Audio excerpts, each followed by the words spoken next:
સાબુ બનાવવાની અત્યારે ટ્રેનિંગમાં અમે માર્ગદર્શન આપીએ છીએ.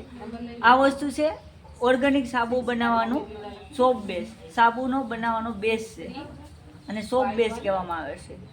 અને આપણે નાના નાના ટુકડા કરી અને પછી આગળની પ્રોસેસ સમજાવું એ પ્રમાણે ગરમ કરવાનો હોય છે. આપણે હર્બલ સાબુ યુઝ કરીએ છીએ ને નાવાના, એ આયુર્વેદિક આનાથી બને છે.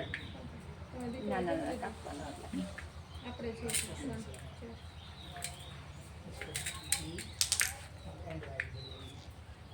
કાપુ સાહેબ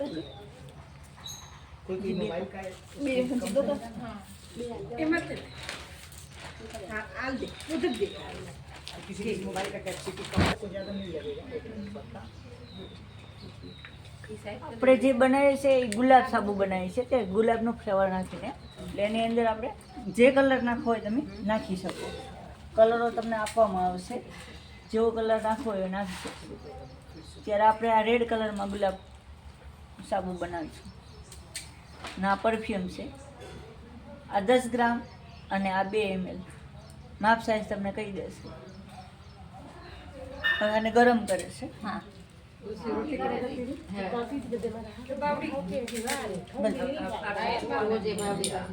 આ કટકાવા કરી અને આ ધીમા તાપમાને ગરમ કરવાનું.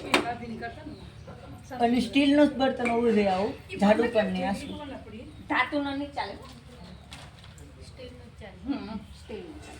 અમે હમણાં બનાવ્યા છે ઓરેન્જ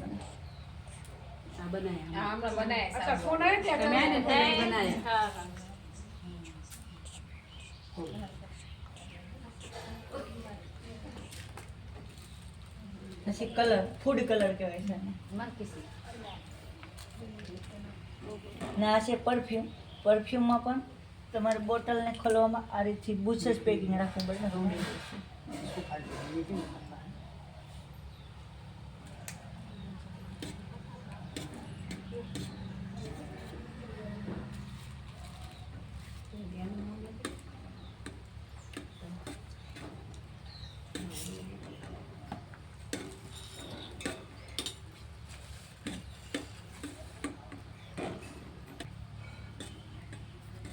કલર આપણે એટલો નાખવાનો. નીચે ઉતારીને પણ નાખી શકો અને ડાયરેક્ટ તમે નાખી શકો.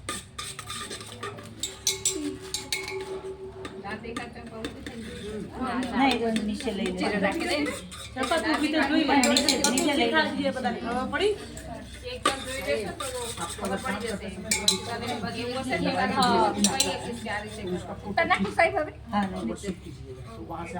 આપણે આ કલર નાખી દીધો. હવે પરફ્યુમ છે. પરફ્યુમ આપણે આપણે સાબુમાં સુગંધી નાખીને જે સુગંધ સ્મેલ મારે એ સાહેબે નાખ્યું એ ફ્લેવરનું આપણે.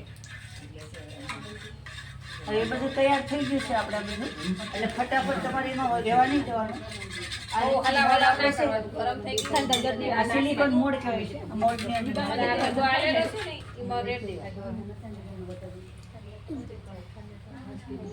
छोटा छोटा थोड़ा थोड़ा ही डालिए. छोटा छोटा होगा तो बहुत बड़ा बनेगा. નહીં, બોલા બધામાં ભરી દો. ત્રણ જ આપણે બનાવો. એક બી આમાં નાખી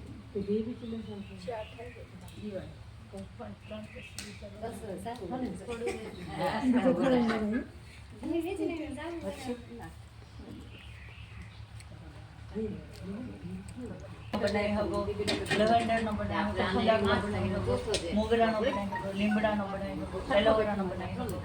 લીમડા તો આપણે પાન છે તે ડાયરેક્ટ પાનને પીસી રસ નીકાળીને નીચે ઉતારીને નાખી દેવાનું.